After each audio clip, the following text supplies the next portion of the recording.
Chapter 3. Is Opportunity Monopolized? No man is kept poor because opportunity has been taken away from him, because other people have monopolized the wealth and have put a fence around it. You may be shut off from engaging in business in certain lines, but there are other channels open to you. Probably it would be hard for you to get control of any of the great railroad systems. That field is pretty well monopolized. But the electric railway business is still in its infancy, and offers plenty of scope for enterprise, and it will be but a few years until traffic and transportation through the air will become a great industry, and in all its branches will give employment to hundreds of thousands and perhaps to millions of people. Why not turn your attention to the development of aerial transportation, instead of competing with J.J. Hill and others for a chance in the steam railway world? It is quite true that if you are a workman in the employ of the Steel Trust, you have very little chance of becoming the owner of the plant in which you work. But it is also true that if you will commence the act in a certain way, you can soon leave the employ of the Steel Trust. You can buy a farm of from 10 to 40 acres and engage in business as a producer of foodstuffs. There is great opportunity at this time for men who will live upon small tracts of land and cultivate the same intensively. Such men will certainly get rich. You may say that it is impossible for you to get the land, but I am going to prove to you that it is not impossible, and that you can certainly get a farm if you will go to work in a certain way. At different periods, the tide of opportunity sets in different directions, according to the needs of the whole, and the particular state of social evolution which has been reached. At present, in America, it is setting toward agriculture and the allied industries and professions. Today, opportunity is open before the factory worker in his line. It is open before the businessman who supplies the farmer more than before the one who supplies the factory worker, and before the professional man who waits upon the farmer more than before the one who serves the working class. There is abundance of opportunity for the man who will go with the tide, instead of trying to swim against it. So the factory workers, either as individuals or as a class, are not deprived of opportunity. The workers are not being kept down by their masters. They are not being ground by the trusts and combinations of capital. As a class, they are where they are because they do not do things in a certain way. If the workers of America chose to do so, they could follow the example of their brothers in Belgium and other countries, and establish great department stores and cooperative industries.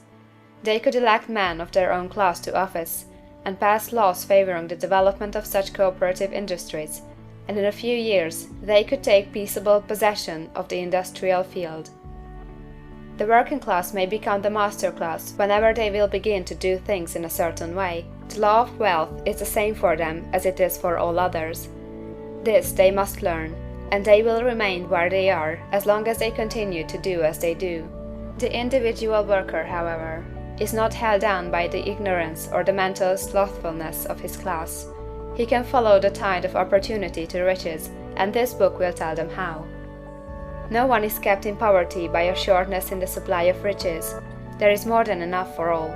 A palace as large as the Capitol at Washington might be built for every family on earth from the building material in the United States alone, and under intensive cultivation this country would produce wool, cotton, linen, and silk enough to clothe each person in the world finer than Solomon was arrayed in all his glory, together with food enough to feed them all luxuriously.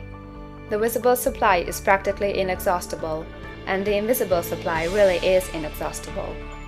Everything you see on earth is made from one original substance, out of which all things proceed. New forms are constantly being made, and older ones are dissolving, but all are shapes assumed by one thing. There is no limit to the supply of formless stuff, or original substance. The universe is made out of it, but it was not all used in making the universe. The spaces in, through, and between the forms of the visible universe are permeated and filled with the original substance, with the formless stuff, with the raw material of all things.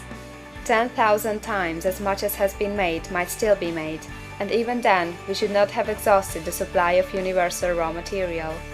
No man, therefore, is poor because nature is poor, or because there is not enough to go around.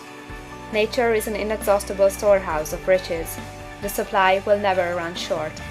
Original substance is alive with creative energy, and is constantly producing more forms. When the supply of building material is exhausted, more will be produced. When the soil is exhausted, so that foodstuffs and materials for clothing will no longer grow upon it, it will be renewed, or more soil will be made.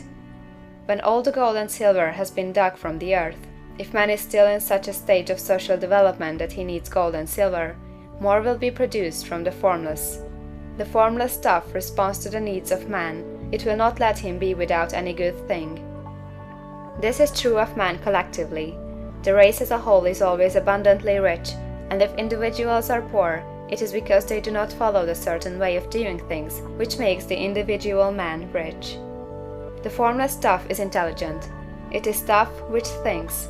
It is alive, and is always impelled toward more life. It is the natural and inherent impulse of life to seek to live more. It is the nature of intelligence to enlarge itself, and of consciousness to seek to extend its boundaries and find fuller expression. The universe of forms has been made by formless living substance, throwing itself into form in order to express itself more fully. The universe is a great living presence, always moving inherently toward more life and fuller functioning. Nature is formed for the advancement of life. Its impelling motive is the increase of life.